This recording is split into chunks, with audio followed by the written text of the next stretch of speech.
So hello guys, welcome to my channel ব্রততিস ব্রত কথা। আমি ব্রততী ব্যানার্জি। আর আজকে একটা নতুন থালা, বাটি, আটটা বাটি, একটা গ্লাস, একটা বড় বাটির একটা পুরো সেটের একটা অর্ডার এসেছিলো আমার। তো আমার ফার্স্ট কমিশন ওয়ার্ক আর কি। তো সেটা আমি পাই টু পাই কীভাবে করেছি একটা ভিডিওতে সম্ভব নয় দেখানো, বাট তাও চেষ্টা করব যে পার্ট ওয়াইজ সবকটা কাজ আমি কীভাবে করেছি না করেছি দেখানো। তো এটা আজকে ভিডিওটা হলো মূলত থালাটির ওপরে। তো যদি ভিডিওটা পছন্দ হয়ে থাকে তো একটা লাইক, একটা সাবস্ক্রাইব, আর যদি আপনারা এটা ফেসবুক বা ইনস্টাগ্রাম থেকে এই ভিডিওটা দেখছেন তাহলে একটা ফলো করে আমার পাশে থাকবেন।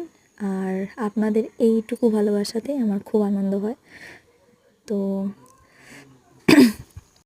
ভিডিওটি লাইক করে পাশে থাকবেন, আর আমার চ্যানেলে নতুন হয়ে থাকলে একটা সাবস্ক্রাইব করে দেবেন। And this is the final result. Thank you.